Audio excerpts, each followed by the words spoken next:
Well, basically it's just impossible. It cannot work in the vacuum of space. It's just impossible. Physically it's impossible. Yeah. So what about all the scientists? Are they all lying? Or the thing is that we have understood the word scientist wrong. Look, I'm a scientist. I'm a mechanical engineer and I have a master's degree in technical physics. And I work as a research and development scientist. But when you say a scientist, you think that these guys are out there and they're just exploring the universe and trying to find the secrets of the universe. No, it's not like that. They pay us to do certain things, certain tasks. And if they don't pay me, I'm not going to go search those stuff. Even if there are some people like me who do think about it, the thing is that since childhood they tell us that the rockets do work and the NASA is sending stuff up into the space, and so you're just programmed since childhood. You're not going to be questioning that program. And even if you do question that program, people will laugh at you. People will judge you. They think you're stupid. So you end up losing your jobs and friends and stuff. So the scientists, they don't do that to themselves. It's a stupid thing to do. Even if it's the truth, but you just don't do it. The reason that you do think that rockets work in the vacuum of space is because of the third law of motion. The third law of motion states, it says that for every action there is an equal and opposite reaction. So it's really easy to test that. Let's put this into action. An action is, for example, I'm going to start punching now. So I'm punching and I don't feel any reactions. Do you see reaction? I don't feel any reaction. But then I start punching the wall. I feel the reaction. I mean, you can try it. You feel the reaction. If it starts hurting, and if I punch harder, it's going to bleed, and if I punch even harder, it's going to break my bones. So it seems like the third law of motion, where in order for you to get the reaction, the equal and opposite reaction, you have to apply your action on something. If it's nothing, then you don't get the reaction.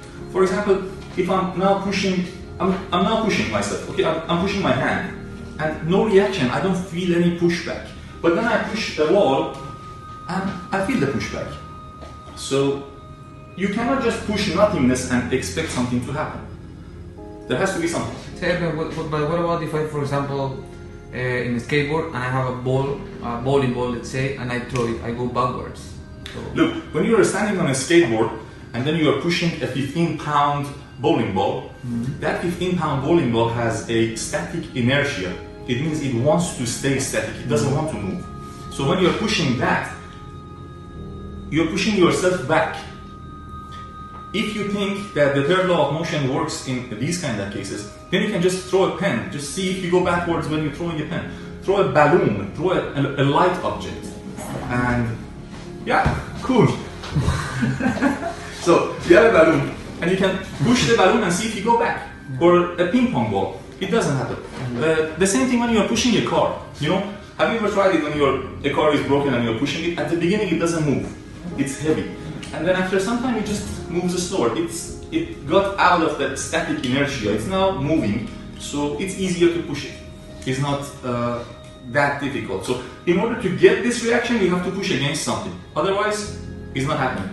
This guy, the reason it goes up is these high velocity and hot gases that exit the exhaust of the rocket engine will push against the ground first, and then it takes off. When it goes up, the air down here becomes thinner. But even if it's thinner, the speed of these gases will turn that thin air into a barrier. You know, when you're, for example, driving in the highway and you stick your hand out of the window and you feel this pressure, and the faster you go, the more pressure you feel? That's the same thing. Even if your hand is small, when the speed is high, the pressure increases. It becomes a barrier. The same thing in here. It pushes these hot gases and high velocity gases down.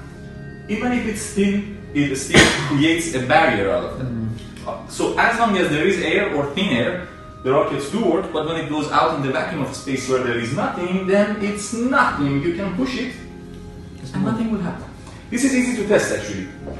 Look, you can get a single drone and just put it on the ground, accelerate it, so it lifts up from the ground and hovers at 20 centimeters.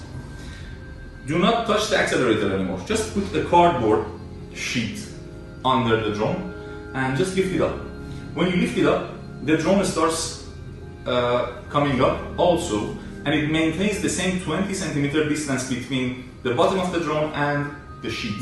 And the moment you take the sheet out, You take it away, the drone just drops down, hits the ground, and the hitting the ground happens due to inertia.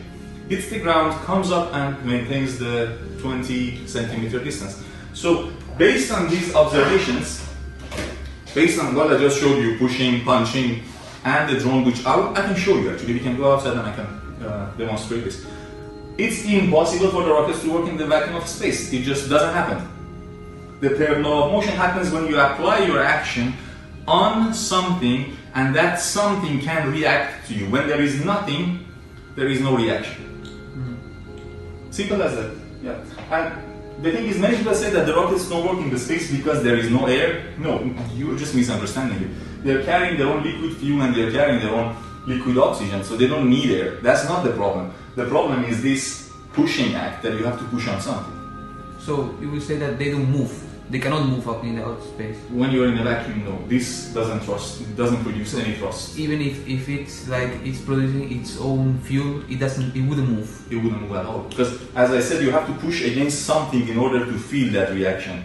And back here is a vacuum now. I mean, everywhere is a vacuum in the space. Mm-hmm. So there's nothing to push against, and done. It's just not happening. So yeah, we can actually go outside and try the drone thingy. So I'm not a good pilot, so I have to try to balance it first. But let's try our best. Okay, there we go.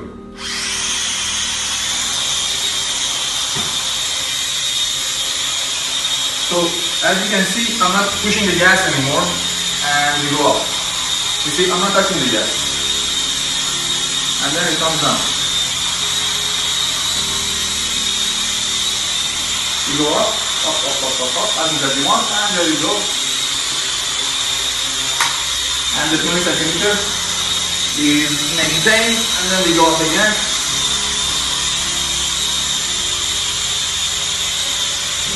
You see, it needs something to push against, otherwise it drops.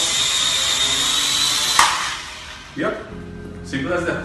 Based on this, you can see rockets just cannot work in the vacuum of space. It's done. There is nothing you can say about this. It's over.